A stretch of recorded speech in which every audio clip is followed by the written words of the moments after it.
Kung ang inyong panagbulag, itawag ninyo wala ma-formal, wala pa mo magkaparkay nga magbulag, distansya na. Nganong makihusay pa man ka? Wala mo ihusay yun nun kay minyo nakasalain. Wala na. Close. Ay nung sigpangita nga makipurmal pa ka. Kung mga pastor nagkabulag mayo ay formal. Stilan ninyo ay. Maminyo na ganita sa atong asawa, sa atong bana, period. Ayaw hinumdumi patungon sa ninyo bahalag na nga barintong mo sa unang panahon. Ano ito kiskuti? Kanang gitawag yung mga unresolved issues. Ayaw na ninyo, i-resolve na. Kay nilabay na. Sunod nga likaya na ito. Kung sa may itanaw sa publiko, kung ikaw nakikigagala pagyapon, nakigsud gyapon sa mong ex, gitawag ka ng impact on current relationship. Ang talambagan din igsoon mo, i-focus na lang ang imong tanang panahon dahil sa imong pamilya. Kaya na ba yung pamilya? Ayun na. Kaya kung makikigala raman ka sa imong ex, na ay mga tao nga dili makasabot ni ana, doon ay impact sa sosyedad. Ha? Ayaw. Kana, normal pa ng inyong pakikigala kung kamo namos kadaganan. Pero pangutana, o kamo na lang doon magkaistora, manormal pa ka ng higala. Ayaw na mo mga kaigsunan.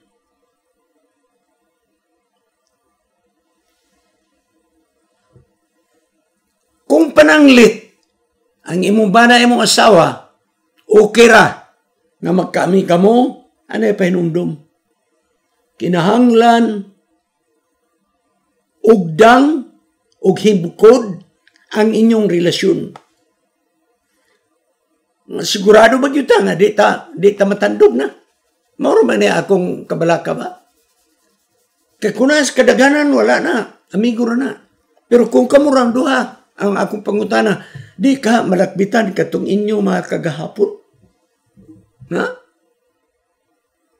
Di ka mangutana nga sa nga pagkamalas bagay nato, ano nga matamang kadayon? Mutubag din nga sa nga, ikaw manggod. Wala na, sugod na. Tilan ninyo. Ayaw na lagi mo, please. Ayaw na mo. Kakapoy magyudani. Kapila na na magbalik-balik ng problema din sa atong studio. Ayaw na. Basta nga ako lang, bisag anis tugod ni sawa na kay pagbati. Maglikay. Mahimo gani, ano pa kikistorya, oy. Samok, magkabalik yun magkadugay. Imong asawa, imong bana, mong sugot. Okay mo magka-istorya, kailangan open ang communication. Pero kinahanglan likayan nga walay sitwasyon nga makapaduda ka ninyo. Walay istorya nga kamurang duha. Kung di magaling malikayan yun nga magkaamigo hayra yun mo. Kinahanglan doon ay gitawag clear boundaries. Walay mga pasiaw-siaw nga kanang mga appreciation. Stila, no? Pila na katuig na milabay, murag magdalaga gihapon ka. Mugara ra ba gidayon ang ning babay? Nga sa ay, na. Madali ra gyud mo maulog-ulugan. So, stila no, murag magdalaga lang kagihapon ron. To mangkaanak. Oy. Ayaw na mo na. Clear boundaries. Wa nay mga joke-joke mga kaigsunan. Wala na. Imog yung tahuron, imong asawa, imong bana, mga kaigsunan. So atong tapuson igsoon, kining matrabagan. Ultimately, sa ato pa, katapusan nga talambagan, mag-decide ang asawa ang bana na dili na makiglambigit siyang ex. Kung magkasugat gani mo sa parte, ana lang, hayra. Ano lang? Oh. Gani, may usang nagtambag pag yun akong nakaplagan. Kung imo ni mo lang ang imong ex mo tambong sa mga birthday party uban pa, ayaw tambong. Likay. Tingali mo yung Pastor Serrano, grabe naman po doy. Ay, mas maay maglikay lagi ta.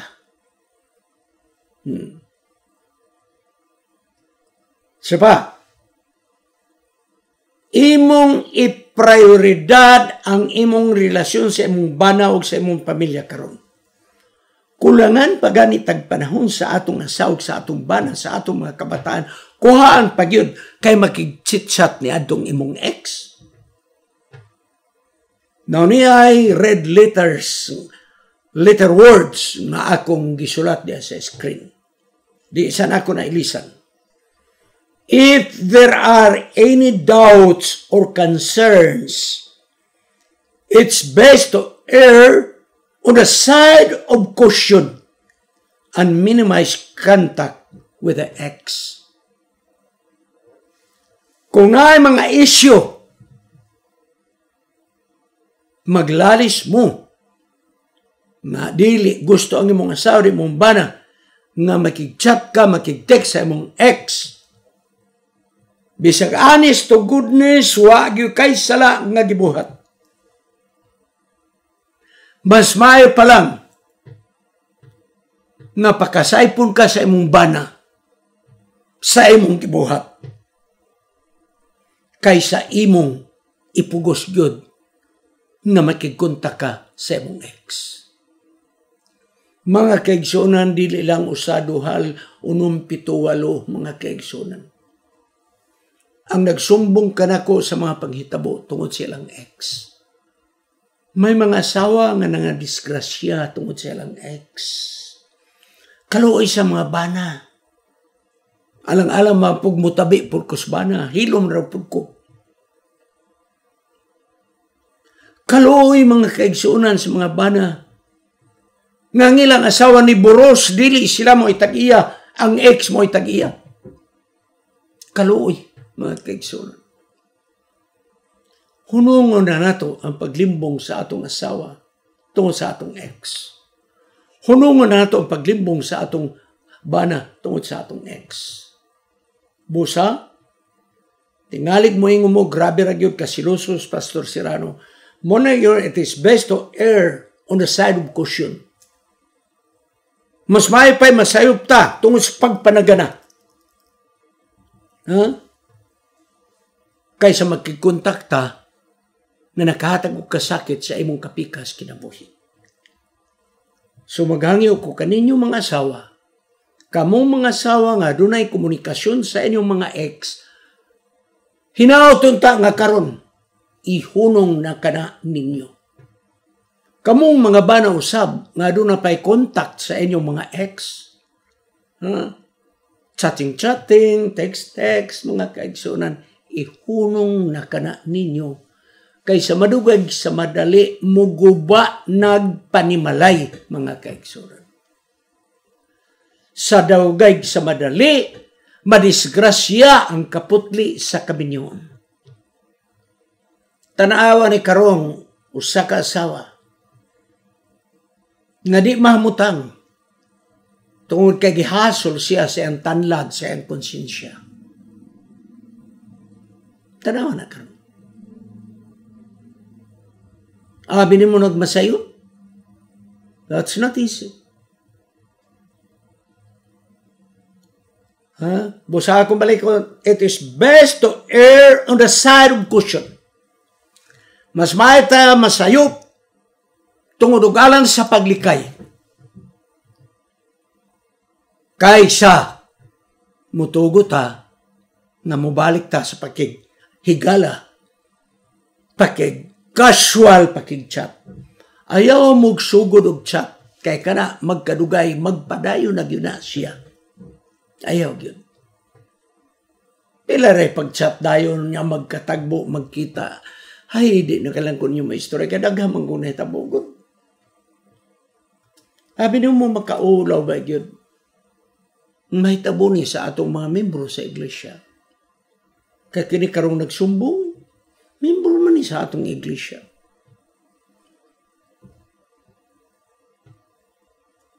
So kung atong sumadahon mo, period. Wa na mo hiusayon sa inyong ex. Karang gitawag ninyo unresolved issues, istorya ra na. Nga pa ba na issue anang nagminyo nagkaglain? Ha?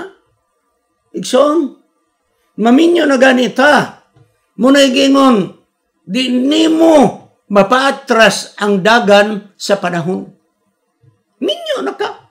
Usaw pa man mo, yung mo pa rin ipatras o madalaga kag maulitaw. Wala na. Ang imo lang mapaatras ang kamot sa imong rilo. Pero di nimo mapaatras ang dagan sa kapanahunan.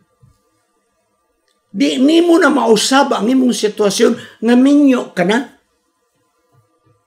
Bisan grabe ang imong paghigugma na aning imong ex, minyo ka naman o saan pa man mo. Ha? O sa may mo solusyonan na. Ang may tabo, magpagkasala na lang yun. Manghinaot ko mga kaigsoon nga unta, wala na may tabo sa sulod sa atong iglesia. Magabot alas pagtapos. O Diyos, imong nadungog ang suliran sa imong usa ka anak. Hinaot unta nga kinaamong gisgutan karon. Mahimong usa ka dakong leksyon sa matag usa ka sawgo sa kabana nga kalimta na ang nangagi. Katong kanhing mga uyab, wa na sila'y tipik og kabahin sa kinabuhi, kanamong nangaminyo na. Ako nagampos pinasay, nga kinang asawa nga na-bothered, tungod siyang nabuhat. Tultuli pinagi sa gahom sa balang espiritu o sa angay nga pagabuhaton. Adunay mga talambagan nga akong gipadala, manghinaot ko nga balang espiritu magagiya kaniya. O Diyos sa akong giampo. Giampo na ko ang imong mga anak sa sulod sa iglesia. Ang mga asawa, ang mga pana. Nga kung aduna pa'y nagapadayon, nga mga casual relasyon, sa mga chat o mga text, mahunong na kinikakinamoy sinugdanan sa pagpagkasala sa unahan nga kapanahonan. Tabangan mo kami sa pag-amping sa kaputli sa among kaminyoon. Kining tanan among pagadawaton sa ngalan ni Jesus manluluwas. Amen. Kining inyong higala, si Pastor Wendell Munggaya Serrano, nga inyong igsoon usab, magkapadasig sa matago sa kaninyo sa pag-like, pag-share, labaw sa tanan sa pag-subscribe sa atong YouTube channel ng pangalan Wendell Munggaya Serrano ug ayaw kalimot sa pag-click sa notification bell hangtod sa sunod nga higayon magkita na usab kita.